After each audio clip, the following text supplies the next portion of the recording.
In today's video, we're going to show you how to fix a Samsung TV with no signal. If you're seeing a black screen or no image at all, don't worry, we've got you covered. So let's get started.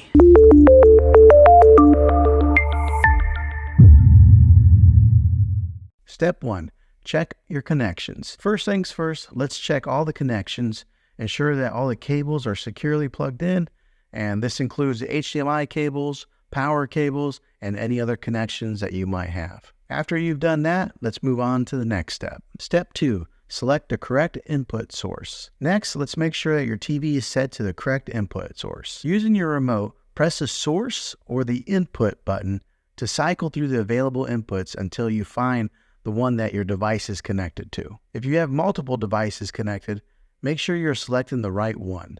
For example, if your cable box is connected to HDMI 1, ensure that your TV is set to HDMI 1. If that doesn't work, let's move on to step 3. Step 3, power cycle your devices. If the issue persists, try power cycling your devices. Turn off your TV and your external device, then unplug them from the power source. Wait for about 30 seconds before plugging them back in and turning them on. This can often resolve any temporary issues causing the no signal issue. If that doesn't work, let's go ahead and move on to the next step. Step 4, check for software updates. Another possible solution is to check for software updates.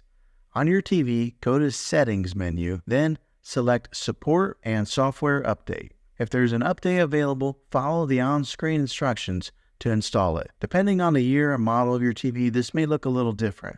So check your Settings tab for firmware or anything that says software updates. Updating your TV software can fix bugs and improve performance, which might resolve the signal issue. If that doesn't work, let's go ahead and move on to the next step. Step 5, inspect the external device. If none of these steps work, the issue might be your external device, such as your cable box or your gaming console or anything that you have plugged in. Try connecting a different device to the same HDMI port to see if that works. If it does, the problem is likely your original device. You can also try connecting your external device to a different TV to see if the display signal is there. That would help to identify which device is having an issue. And there you have it. By following these steps, you should be able to navigate the no signal issue on your TV. If you're still having trouble, it might be a good idea to contact the TV's support. Well, thanks for watching, guys. If you found this video helpful, go ahead and give it a thumbs up.